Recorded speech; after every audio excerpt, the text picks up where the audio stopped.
The first sentences I do in English and I switch to German. Actually, it's good to be here again. It's more or less a year ago that I was here with the French colleague Olivier Véran to show again, actually, the commitment we as the Federal Republic of Germany and the European Union have to the work of the WHO. Und deswegen auch vielen Dank für den herzlichen Empfang hier heute. Wir sind uns einig, die Pandemie ist noch nicht vorbei, auch wenn einige Länder mittlerweile erfreulich weit fortgeschritten sind in ihren Impfkampagnen, ist es für den größten Teil der Welt noch der Beginn der Impfkampagne. Viele müssen noch geimpft werden. Und ich sage auch immer in den Diskussionen in Europa, in Deutschland, es ist in unserem eigenen Interesse, dass die Welt geimpft wird, dass jeder auf der Welt Zugang zu Impfstoffen bekommt. Diese Pandemie ist erst vorbei, wenn sie für alle auf der Welt vorbei ist. Und deswegen unterstützen wir mit der WHO, unterstützen wir die WHO und mit der WHO die Programme, um die Impfstoffe tatsächlich in alle Länder zu bringen, um sie verfügbar zu machen unter dem Projekt ACTA. Wir werden heute zeichnen eine Vereinbarung zwischen der WHO und der Bundesrepublik Deutschland, dass Deutschland 260 Millionen Euro im Rahmen der Unterstützung konkret für die Weltgesundheitsorganisation, für die WHO bereitstellen wird, um damit die Entwicklung, Herstellung und Verteilung von Covid-19-Test-, Behandlungsmethoden, Therapeutika und vor allem auch Impfstoffen zu unterstützen. Als Deutschland haben wir uns zudem verpflichtet, mindestens 30 Millionen Impfdosen über COVAX an Drittstaaten zu geben. Ich würde aus heutiger Sicht sagen, wir werden in der Lage sein, auch deutlich mehr als diese 30 Millionen Dosen zur Verfügung zu stellen. Das ist der Startpunkt und wir werden in den nächsten Wochen und Monaten absehbar auch in der Lage sein, weitere Dosen mit der Welt zu teilen und den Ländern auf der Welt, die sie am meisten brauchen. Deutschland ist aus Überzeugung einer der größten Geldgeber für COVAX und ACTA mit 2,2 Milliarden Euro, die wir zur Verfügung stellen. Die 260 Millionen jetzt für die WHO sind ein Teil davon. Denn das zeigt, dass Deutschland seine Aufgabe und seine Verpflichtung sehr ernst nimmt zur internationalen Krisenbekämpfung. Das zeigt aber eben auch, dass wir die WHO sehen in einer Leading Role, in einer führenden Rolle für die internationale Gesundheitspolitik und dass wir der WHO vor allem eine führende Rolle zumessen in der Bekämpfung von globalen Gesundheitskrisen. Nur mit einer starken WHO werden wir diese Corona-Pandemie überwinden können. Nur mit einer starken WHO werden wir künftige Krisen überwinden können. Und daher ist Deutschland aus Überzeugung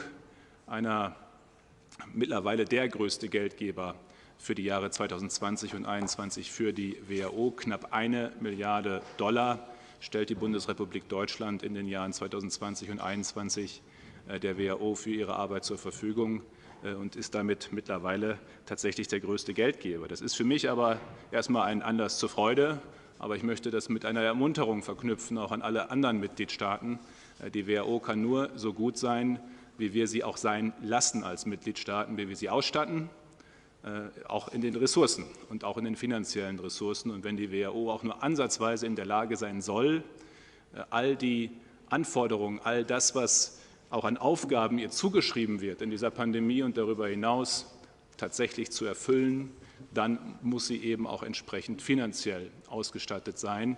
Und deswegen möchte ich auch alle anderen Mitgliedstaaten ermuntern, mit uns gemeinsam für vor allem auch eine nachhaltige, jetzt nicht nur im Moment der Krise, sondern nachhaltige und dauerhafte, gute finanzielle Ausstattung der WHO zu werben. Eine weitere Lehre aus der Krise ist, dass wir diese Zusammenarbeit noch verbindlicher machen müssen, gerade auch zu Pandemiezeiten. Wir werben sehr stark mit anderen Mitgliedstaaten für den Pandemievertrag, der auch heute in einer Arbeitsgruppe hier diskutiert wird, einmal mehr. Was mir dabei sehr, sehr wichtig ist, ist, dass wir zu mehr Verbindlichkeit kommen, auch was die internationalen Gesundheitsvorschriften angeht. Die International Health Regulation, die gibt es schon seit einigen Jahren, aber die Wahrheit ist, wir haben sie bisher auch nicht verbindlich deswegen ausgestalten können, weil auch die Möglichkeiten zur Kontrolle, zur Nachvollziehbarkeit immer nur so gut sein können, wie auch da die Mitgliedstaaten, die WHO, die Kontrolle dann auch möglich machen. Und deswegen ist es sehr, sehr wichtig, eben, dass die Kooperation im Fall der Fälle dann auch eine sehr hohe ist.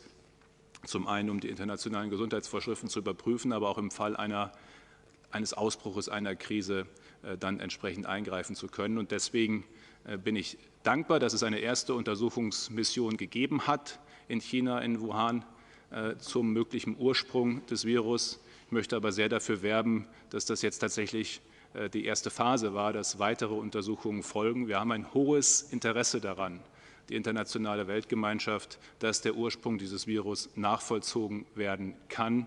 Und deswegen möchte ich sehr dafür werben, auch bei unseren chinesischen Kolleginnen und Kollegen dafür werben, dass diese Untersuchungen fortgesetzt werden können und zu einem von der Wissenschaft geleiteten Ergebnis führen. Covid-19, zusammengefasst, meine Damen und Herren, hat uns vor Augen geführt, ein Virus ist immer nur international und gemeinsam gut zu bekämpfen. Dafür steht die Weltgesundheitsorganisation und wir als Bundesrepublik Deutschland gemeinsam mit den Partnern in der Europäischen Union und allen anderen Staaten auf der Welt sind committed dazu, diese Weltgesundheitsorganisation noch stärker werden zu lassen in den 20er Jahren.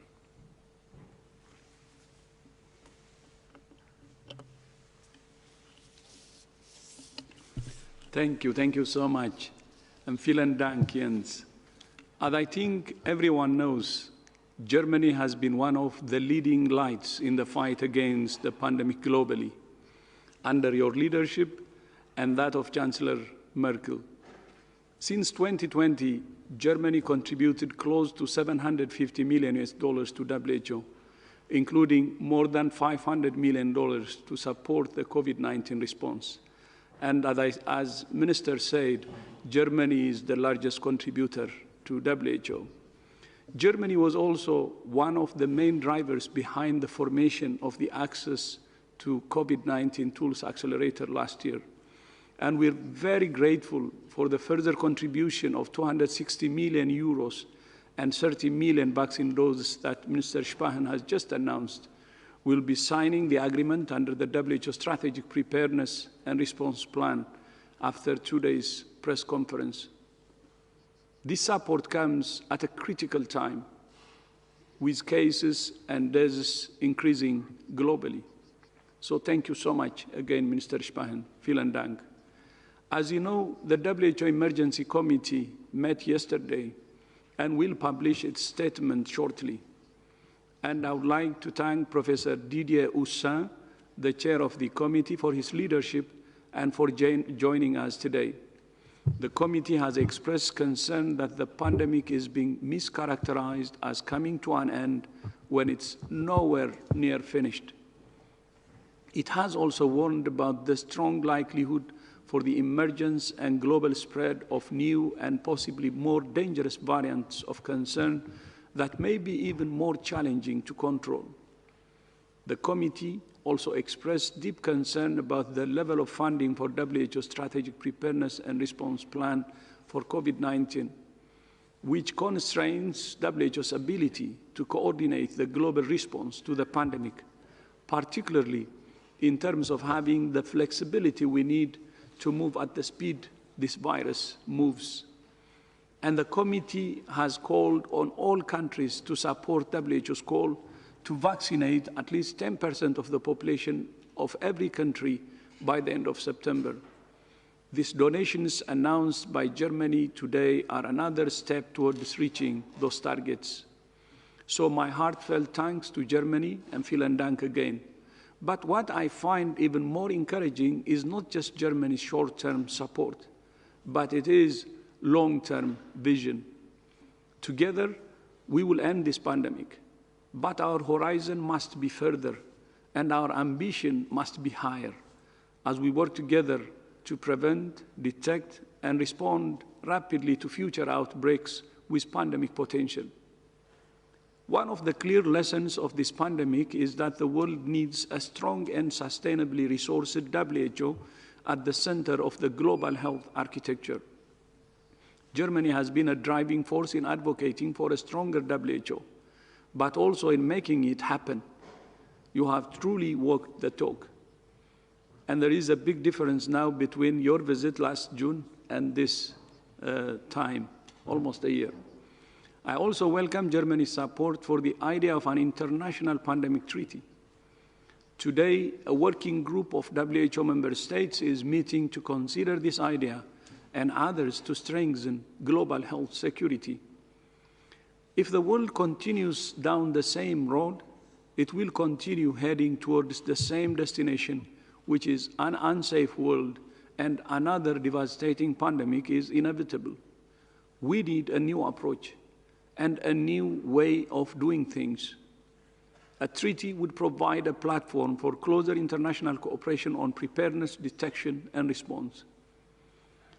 One key area in which improved cooperation is needed is in the way information about emerging pathogens and outbreaks is collected, analyzed, and disseminated.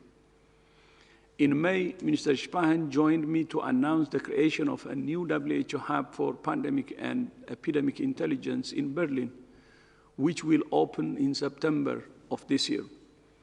This new initiative will mark a step change in harnessing the power of modern technologies to give all countries the information they need more, better, faster, to keep their people safe. So thank you once again, Mr. Spahn.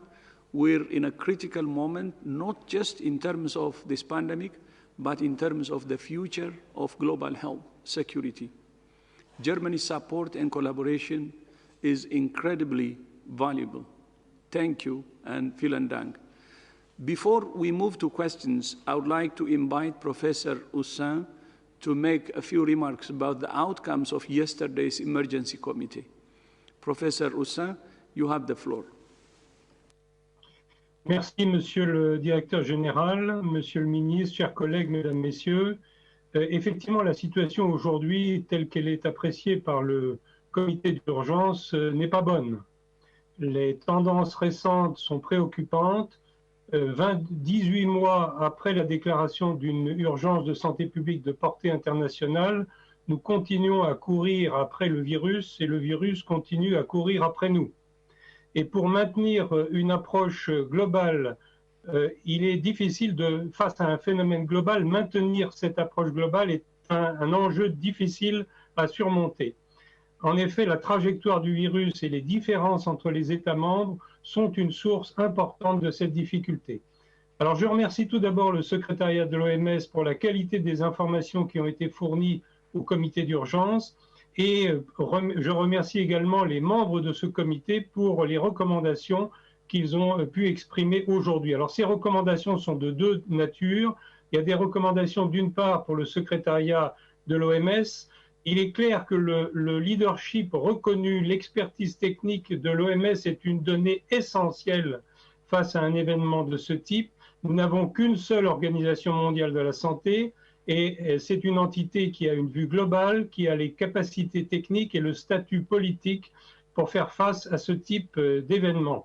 Pour cette raison, l'OMS doit continuer inlassablement à nous informer sur l'évolution de la situation et à présenter une mise à jour permanente de l'évolution de cette pandémie. Les deux principales recommandations qui sont formulées par le comité d'urgence à l'OMS lors de la séance hier sont de continuer à défendre inlassablement un accès équitable aux vaccins et une distribution équitable des vaccins dans le monde en encourageant le partage des doses, la production locale, la libération des droits de propriété intellectuelle, les transferts de technologies, la montée en puissance des capacités de production et bien sûr les financements nécessaires pour mettre en œuvre toutes ces activités.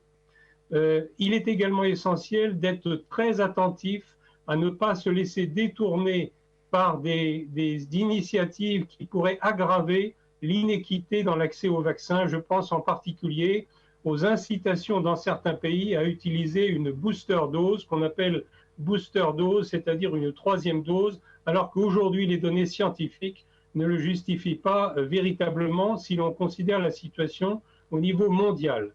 La deuxième remarque concernant l'OMS, c'est de guider les États membres dans les complexités des mesures de santé publique fondées sur la science et sur le transport international fondé sur la science. Il est sûr que l'OMS peut apporter beaucoup de clarification dans cette situation complexe. Les recommandations s'adressent aussi aux États membres. Bien sûr, leur principale responsabilité concerne leur population, mais face à un événement de ce type, ils ont aussi, et je pense en particulier au gouvernement des États membres, une responsabilité globale, et je crois que le ministre de l'Allemagne vient de l'exprimer tout à fait clairement il y a quelques instants. La principale recommandation aux États membres est de reconnaître que l'accès aux vaccins et les mesures de santé publique et de réduction des distances sociales doivent être considérées sur un pied d'égalité. C'est la raison pour laquelle les deux principales recommandations, je ne vais pas rentrer dans la liste des recommandations, sont de continuer à utiliser la science pour mettre en œuvre des mesures de santé publique et sociale dans les différents États membres et mettre en œuvre également une approche des rassemblements qui soit fondée sur une analyse de risque. Il est important que si de grands rassemblements soient organisés, ils le soient avec le maximum de sécurité. La deuxième recommandation, c'est de soutenir l'OMS dans son appel à ce qu'au moins 10% de la population des différents États membres puisse avoir accès à la vaccination d'ici septembre 2021. Je vous remercie beaucoup de votre attention. Thank you, Professor. Thank you, Professor, for your leadership. And now back to you, Christian. Thank you very much, all. With this, we open the floor to questions, and of course, I would like to invite questions to our special guest here today. First, and I see first here on Andreas Rinke from Reuters, please. Please unmute yourself. Thank you. Andreas Rinke from Reuters. I have one question to the General Director, please. Mr. Spahn just mentioned that he wants a further investigation of the origins of COVID. Do you see enough willingness of the part of Chinese government to do so? Und Herr Spahn, an Sie eine Frage. Sie haben erwähnt, dass Deutschland wahrscheinlich mehr als die 30 Millionen Impfdosen spenden wird für andere Staaten. Können Sie uns schon sagen, auf welchem Wege das dann sein wird? Durch COVAX oder durch bilaterale Verträge und dann für welche Länder? Danke.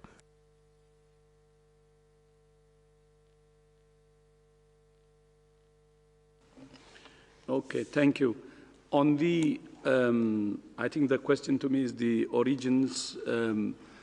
As you know, we have done the phase 1, and the phase 1 have shown some progress, but there are also some challenges that has to be addressed. And one of the challenges is what you mentioned, access to raw data, especially the data, the start of the pandemic, the raw data was not shared. And now we have designed the second phase of the study, and we are asking actually China to be transparent, open, and cooperate, especially on the information raw data that we asked for at the early days of the pandemic. And we will be discussing with member states on the phase 2, and hope member states will help in guiding to address the challenges that I have already underlined among other things. Thank you, and to you, Minister.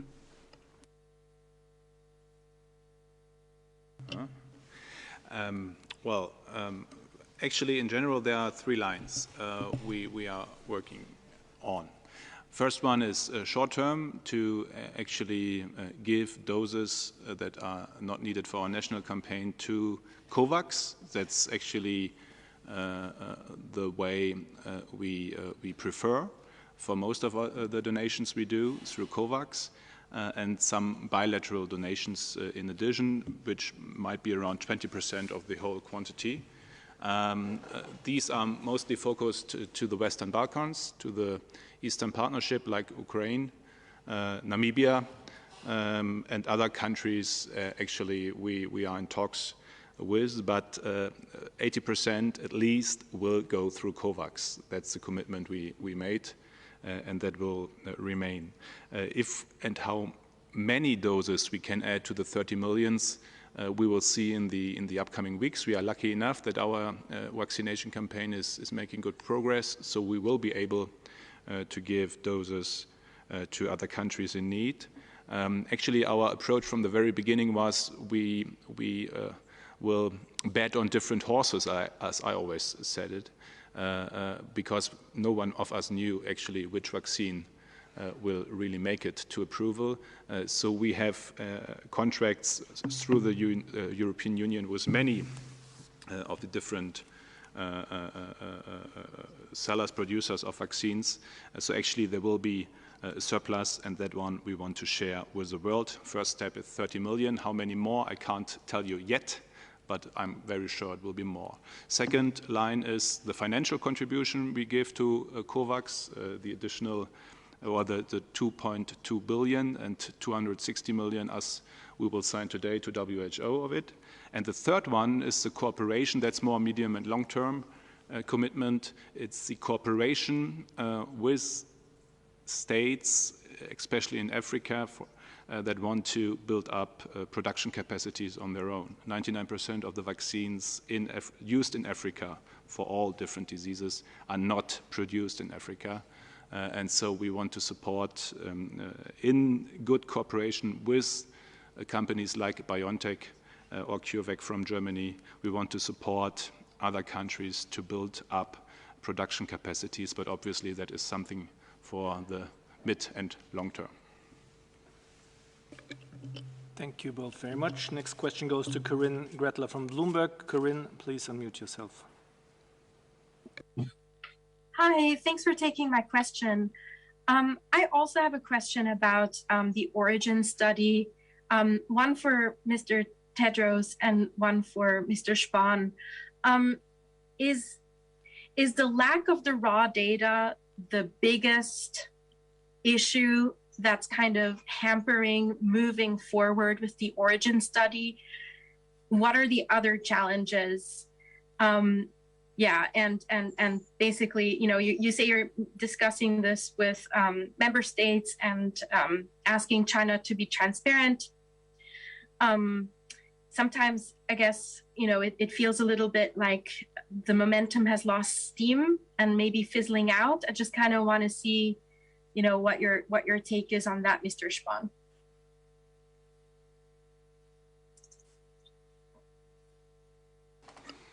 Okay. No, thank you very much. Starting from the last one you said, momentum, if momentum has been lost, I don't think so, because we need to really continue in order to, we need to continue to start the study in order to know what exactly happened. If we know what happened, then we can prevent future similar crises or problems. So it's basics. This is what we do when any outbreak happens. Forget about a pandemic of this proportion, unprecedented. Even in any outbreak, you go and understand the origins, and we need to know what happened in order to prevent the next one. But there is the other part of it, especially considering the unprecedented nature of this pandemic, the number of people that died and the number of people that suffered. Take the number of deaths alone, more than 4 million. I think we owe it to them to know what happened. And everybody should cooperate to know what happened and to prevent the same crisis from happening again. And that's why we need cooperation. And then to the challenges, of course, one is, with regard one challenge, one problem is sharing raw data. And I said it at the conclusion of the first phase that there is this problem and it has to be addressed. And the second is, there was a premature push to, especially reduce one of the options, like the lab theory. As you know, I was a lab technician myself. I'm an immunologist, and I have worked in the lab. And lab accidents happen. It's common. I have seen it happening, and I myself had errors. So it can happen. And checking what happened, especially in our labs, is important. And we need information, direct information on what the situation of these labs was before and at the start of the pandemic. Then if we get full information, we can exclude that. So one of the challenges, again, is, a challenge of access and also transparency with regard to the hypotheses that are put. So I hope, because of these two things, there will be better cooperation. The two things I said, one, knowing, understanding what happened can help us to prevent the problem from happening in the future. But second, I think we owe it to the millions who suffered and to the millions who died really to understand what happened. And I hope there will be better cooperation. And we have continued the engagement with China and also with member states. And there will be a better cooperation to get into the bottom of what happened. Minister? Well, first of all, I absolutely agree with what was just said. 2 days ago, in a discussion in Frankfurt, the city of Frankfurt, a 7-year-old girl actually asked me, where did it come from? And I could not give her a final answer. And I think we just need to know where it came from. Of course, we all have theories, and the one of that there is zoonotic based to it all makes sense, but nevertheless, we really need to know how it happened, just to learn from it and to prevent it, or to be better able to prevent it for the future. And so we do appreciate the cooperation of the Chinese government so far for the first mission, but that's not yet enough, obviously. Like the G7 leaders called on more investigations, we fully support this, and so we can just call on China to intensify the cooperation to examine the origin of this virus, to learn for the future, but as Tedros just said, we owe it to the people. Thank you very much, both. The next question goes to Nina Lammers from RTL NTV. Nina, please unmute yourself. Vielen Dank. Eine Frage an den Bundesgesundheitsminister Jens Spahn. Neben der Spende von Geld und Impfdosen wäre es ja noch eine dritte Säule, wie man arme Länder unterstützen könnte, nämlich wenn man die Patentrechte für die Impfstoffe vorübergehend aussetzen würde. Die WHO hat sich diesbezüglich schon mehrfach positiv geäußert. Die Bundesregierung ist da bislang zurückhaltend. Jetzt hören wir vom Bundesaußenminister Heiko Maas, der auf einer Reise in den USA vor 2 Tagen war, dass er da durchaus offen ist. Können wir von der Bundesregierung erwarten, dass sie ihre Haltung bezüglich der Lockerung der Patentrechte oder der vorübergehenden Aussetzung ändert? Und wenn ja, warum? Und wenn nein, warum nicht? And one question to Dr. Tedros. How much would you appreciate if Germany changed its mind concerning the property rights on COVID-19 vaccines?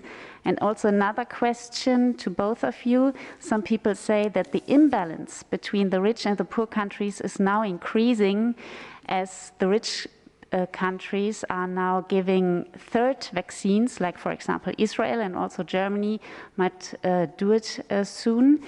So do you think the imbalance will grow between the rich and the poor countries? Do you agree to that opinion? Thank you. Also was die deutsche Position angeht, zur Frage von Patenten bei Impfstoffen, hat die sich grundsätzlich nicht verändert. Ich finde, wir müssen andersrum diskutieren. Was ist das Ziel? Und das Ziel ist, schnellstmöglich die Welt zu impfen, allen Menschen auf der Welt Zugang zu Impfstoffen möglich zu machen. Und dann ist die nächste Frage, wie erreichen wir dieses Ziel am besten? Und was ja sehr offenkundig ist, einfach nur ein Patent zu haben oder zu öffnen, löst ja das eigentliche Problem nicht. Dafür ist Impfstoffproduktion zu komplex. Es braucht Technologietransfer, es braucht den Austausch von Experten, die Schulung. Selbst Pharmaunternehmen, die phasenweise involviert waren in die Entwicklung dieser Impfstoffe, brauchten Monate, um dann entsprechende Produktions- oder Fill-and-Finish-Kapazitäten aufzubauen. Und deswegen geht aus unserer Sicht die Debatte am eigentlichen Problem vorbei. Es ist eine Debatte, die man mit auch viel ideologischer Hingabe sehr grundsätzlich führen kann. Die eigentliche Frage, die uns wichtig ist, ist die, wie bekommen wir schnellstmöglich möglichst viel Produktion von Impfstoffen für die Welt hin, insbesondere auch von mRNA-Impfstoffen, nicht nur, aber auch. Und die Unternehmen kooperieren ja. BioNTech, Pfizer sind ja bereit und haben schon begonnen zu kooperieren mit anderen Unternehmen auf der Welt. Ich hatte die Gelegenheit, mit Präsident Macron von Frankreich in Südafrika in Gesprächen dabei zu sein. Und Frankreich und Deutschland zusammen mit der Europäischen Union, wir wollen die Afrikanische Union, die Länder Afrikas unterstützen in dem Aufbau von Produktionskapazitäten für Impfstoffe, übrigens nicht nur für Covid-19, sondern auch darüber hinaus. Und das macht aus unserer Sicht den entscheidenden Unterschied, dass wir jetzt schnell Produktionskapazitäten aufbauen. Mein Eindruck ist übrigens, das gelingt auch.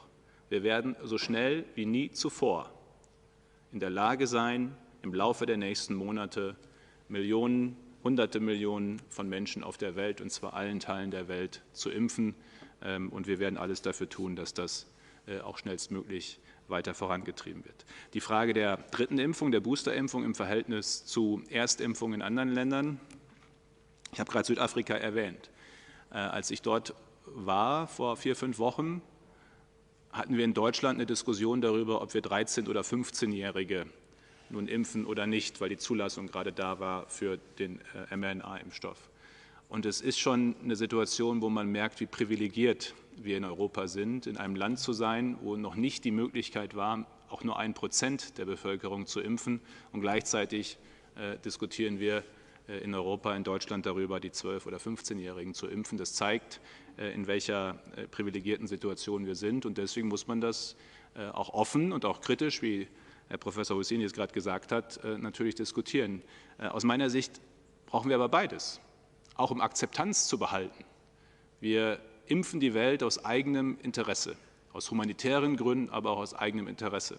Aber es braucht eben auch Akzeptanz. Und dafür muss die Impfkampagne in den Ländern, die geben, gut laufen und erfolgreich sein und gleichzeitig die Impfversorgung für die Welt aufgebaut werden. Und ich möchte, dass beides geht, dass wir denjenigen, die sie brauchen, eine dritte Impfung anbieten können und allen eine erste.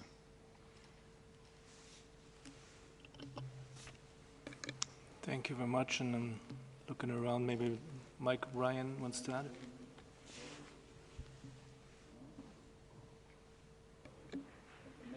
Me then. Okay. No, thank you. On vaccines, will the divide increase or improve? Will it deteriorate further or improve the imbalance? My answer is it's in our hands. If we commit to sharing and the targets we have already set, the 10% by September, 40% by December, and the 70%, we believe that especially those countries who have access to vaccines and who have the manufacturing capacity or who have the economic capacity, I think can support in making it happen. So the imbalance can be reversed. We have the tools and we know how to address this problem so we can address it. It's in our hands. But for this to happen, there should be a real commitment, especially from G20 countries or G20 plus, because most of the capacity is in those countries. Then going to the IP, on the IP, as you know, especially at the start, what we were advocating for was increasing the production and fair distribution. And we have said it many times, actually. AstraZeneca followed that line, especially commitment to voluntary licensing, and started making agreements with India, with Korea. India and Korea are producing AstraZeneca.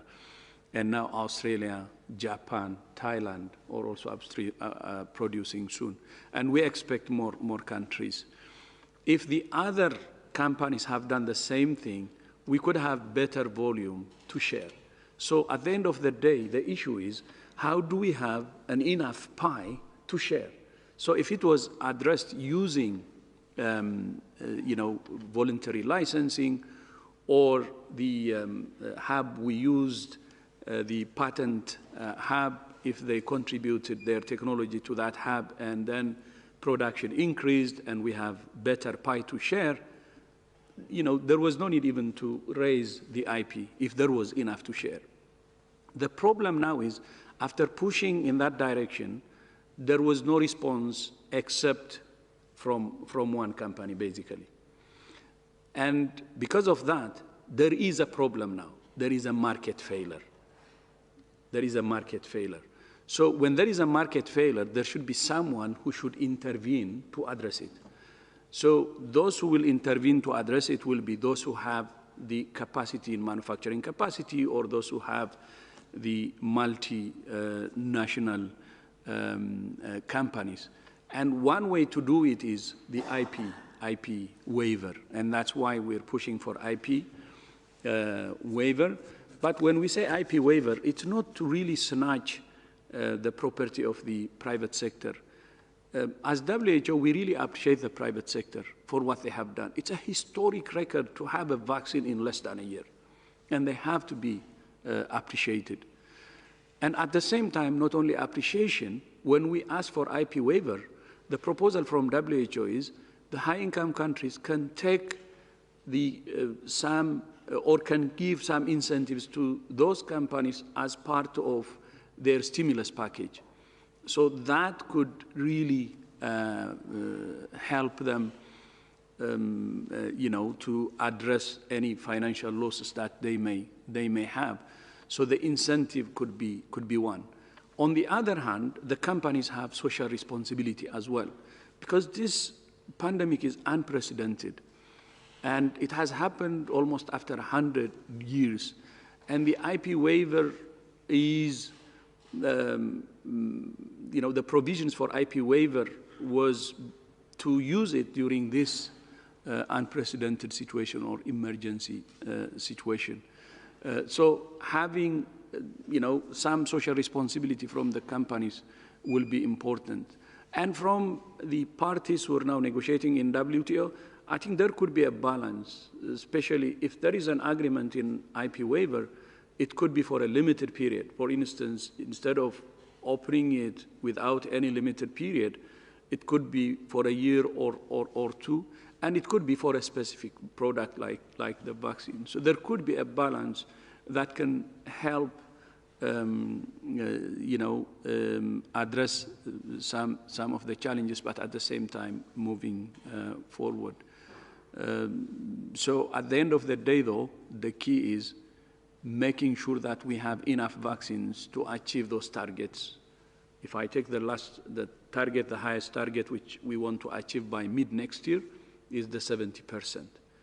And vaccination of 70% of the population would really help us to control this virus and open our society. The whole world is sick and tired.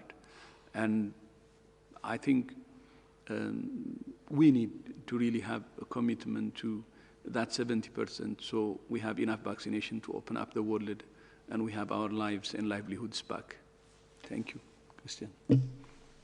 Mike? Okay. Thank you, Wolf. Next question goes to Priti Patnaik from Geneva Health Files. Priti, please unmute yourself. Good afternoon. Thank you for taking my question. This is for the Minister. It follows up on the previous question. The leadership of Germany in global health and specifically at WHO is acknowledged. But how do you reconcile the position of Germany, in opposition to the TRIPS waiver? One could argue that there's some kind of a discordance between health and trade interests within Germany. That doesn't seem like a position of leadership as far as the TRIPS waiver is concerned. How would you explain that? Thank you.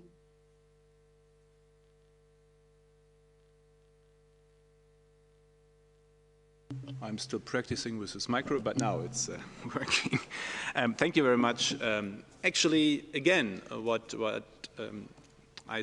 we say is, let's talk about what we want to achieve. And what we want to achieve is that all citizens on the world have access to vaccines, affordable access to vaccines.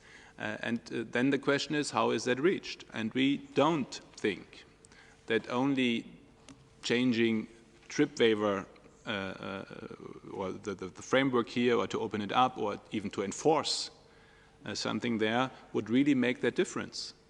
Because you need tech transfer. That's one of the most complex things on the world you can try to produce is a vaccine, especially now with this new technology of mRNA. And so you definitely need cooperation. Just having a patent, a waiver, does not solve the problem. And what we do see is that the companies are willing to cooperate. I'm almost in a weekly discussion with the companies that we have contracts with, and we push them to cooperate, and they do with other countries on the world, with other companies on the world to produce even more.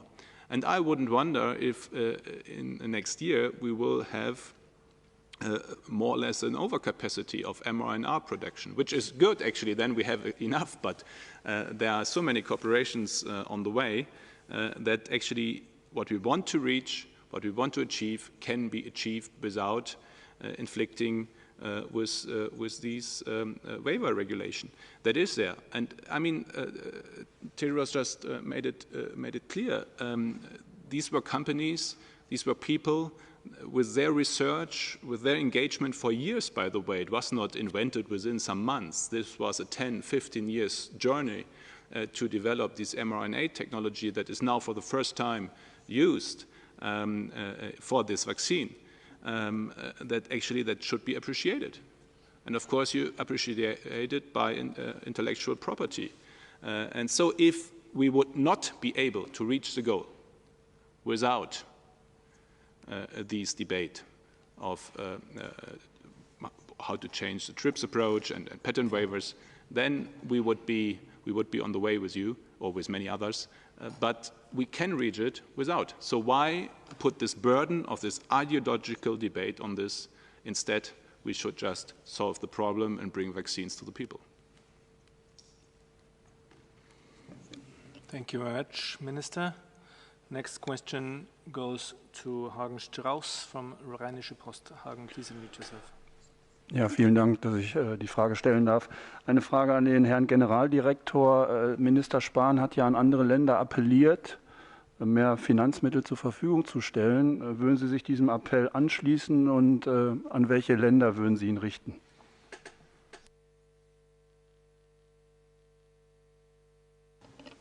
Thank you very much. So more funding, I fully agree, and thank you so much to Germany and Minister Spahn for walking the talk. Not only they're asking other countries to contribute, but also they have increased their contribution in the last 2 years very, very significantly. And then the other part is not only increasing funding, but at the same time, flexible funding. and the bulk of funding we get from Germany is flexible, and we really appreciate that. So when we ask for funding, it has to be more, but at the same time flexible. Then on which countries?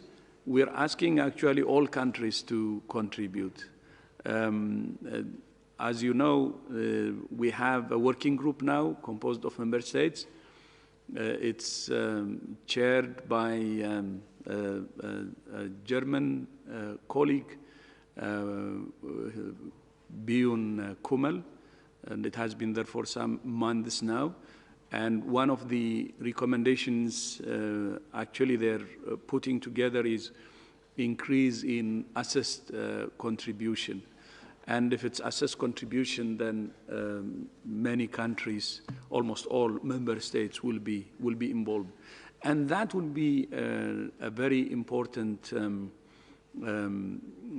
development or progress. But in addition to that, we will continue to need voluntary contributions like what Germany, we're signing now with Germany today. And this will be specifically with countries, G20 plus some countries who have better economic capacity to provide. So I think if I tailor the request to specific, it will be a G7, a G20, and some countries out of G20, but who have good capability to finance. So I can say G20 plus would be, I think, the target. Thank you very much. Thank you very much, Director General. Next question goes to Laurent Serrault from the Swiss News Agency. Laurent, please unmute yourself. Yeah, thank you for taking my question. Question to Minister Spahn.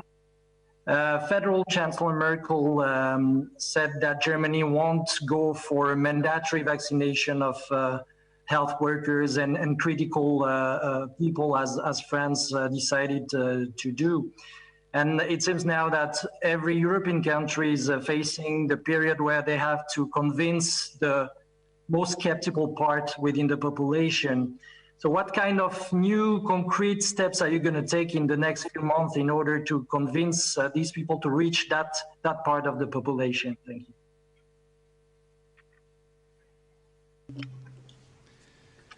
you.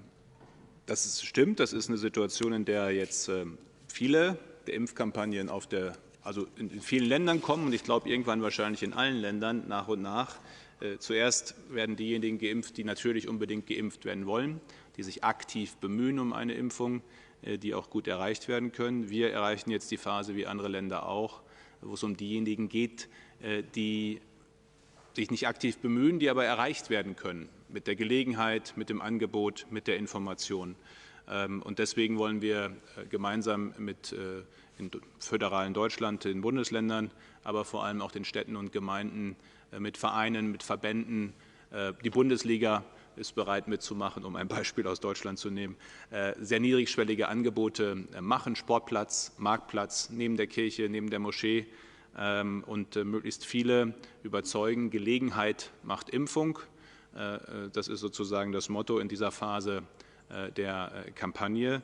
Und was sehr, sehr wichtig ist, Impfen ist der Weg zurück in die Freiheit, in die Normalität, aber Impfen ist auch Schutz für das Gesundheitswesen. Wir haben gerade eine Diskussion darüber, dass Impfen doch eine sehr persönliche Entscheidung ist, das stimmt, aber es ist eine Entscheidung, die auch andere betrifft. Denn jeder Einzelne, der sich impfen lässt, schützt eben nicht nur sich, er schützt auch andere. Und jeder Einzelne, der sich nicht impfen lässt und ein Risiko eingeht, krank zu werden, schwer zu erkranken, am Ende sind es Pflegekräfte, Ärztinnen und Ärzte, andere, die sich dann um ihn oder sie kümmern. Und insofern ist die Frage, ob man sich impfen lässt oder nicht, ja, eine individuelle Entscheidung, aber eine Entscheidung, die immer auch andere betrifft. Und diesen Teil werden wir jetzt in der Kampagne sehr, sehr deutlich machen.